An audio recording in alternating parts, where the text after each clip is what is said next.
بسم اللہ الرحمن الرحیم۔ السلام علیکم viewers, welcome back to my YouTube channel dear viewers. امید کرتی ہوں آپ سب خیریت سے ہوں گے۔ آج ہم پڑھیں گے غزوہ خیبر کے موقع پر جو واقعات پیش آئے ان کی تفصیل۔ غزوہ خیبر کے واقعات میں سب سے پہلے ہے حرام جانور۔ غزوہ خیبر کے بعد درندے، جانور، پنجے والے جانور، پرندے، گدھا اور خچر حرام قرار دے دیے گئے۔ اس کے بعد ہے آپ صلی اللہ علیہ وسلم کا نکاح۔ حضرت صفیہ رضی اللہ تعالیٰ عنہ خیبر کے رئیس کی بیٹی تھیں۔ جب خیبر میں قیدی ہوئیں تو یہ حضرت دحیہ کلبی رضی اللہ عنہ کے حصہ میں آئیں، مگر صحابہ نے اعتراض کیا کہ بنو قریظہ اور بنو نذیر کی رئیسہ دحیہ کے حصے میں کیسے جا سکتی ہیں؟ رسول اللہ صلی اللہ علیہ وسلم کے علاوہ کوئی اس کا حقدار نہیں ہو سکتا۔ ان کے اس اعتراض پر آپ صلی اللہ علیہ وسلم نے ان کو آزاد کر کے اپنے نکاح میں لے لیا۔ تیسرے نمبر پر ہے عمرۃ القضاء۔ صلح حدیبیہ کی روح سے ہجرت کے 7ویں سال عمرے کی غرض سے مکہ کے لیے روانہ ہوئے۔ مکہ کے رہائشی شہر خالی کر کے پہاڑوں پر چلے گئے۔ مسلمان 3 روز تک مکہ میں رہے۔ اس عمرے کو عمرۃ القضاء کہتے ہیں۔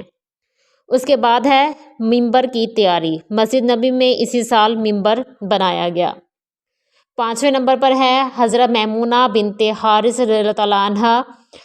حضور صلی اللہ علیہ وسلم نے حضرت میمونہ بنت حارث سے نکاح کیا جو حضرت عباس رضی اللہ عنہ کی بیوی ام الفضل کی بہن تھیں۔ 6 نمبر پر ہے چاندی سونے کی خرید و فروخت۔ چاندی سونے کی خرید و فروخت میں کمی و بیشی کر کے خریدنے اور بیچنے کو حرام قرار دیا گیا۔ 7ویں نمبر پر ہے استبرا۔ اب تک حکم تھا کہ لونڈیوں کو ہاتھ آتے ہی فائدہ حاصل کیا جا سکتا تھا، مگر اب استبرا ضروری قرار دے دیا گیا کہ اگر حاملہ ہو تو بچہ پیدا ہونے تک ورنہ 1 مہینہ ان کی صحبت سے پرہیز کیا جائے۔ 8ویں نمبر پر ہے عورتوں سے عارضی نکاح۔ عورتوں سے عارضی نکاح یعنی نکاح متع کو حرام قرار دے دیا گیا۔ 9ویں نمبر پر ہے حضرت جعفر کا لقب۔ حضرت جعفر اپنے ساتھیوں کے ہمراہ حبشہ سے خیبر پہنچے۔ آپ صلی اللہ علیہ وسلم نے اس کی بہت خوشی ہوئی آپ صلی اللہ علیہ وسلم کو اور انہیں صاحب الحجرتین یعنی 2 ہجرت کرنے والے کا لقب دیا۔ 10ویں نمبر پر جو واقعہ پیش آیا وہ ہے عمرۃ القضاء کے موقع پر حضرت حمزہ کی یتیم بچی کو حضرت جعفر رضی اللہ عنہ کی پرورش میں دے دیا گیا۔ عمرۃ القضاء کے لیے حضور صلی اللہ علیہ وسلم نے صحابہ سے فرمایا جو حدیبیہ کے مقام پر صحابہ کرام موجود تھے ان میں سے کوئی بھی پیچھے نہ رہے، اور اہل حدیبیہ کے علاوہ کچھ دیگر افراد بھی عمرہ کے لیے آپ صلی اللہ علیہ وسلم کے ہمراہ نکلے۔ اس طرح یہ تعداد 2000 ہو گئی جن میں عورتیں اور بچے بھی شامل تھے۔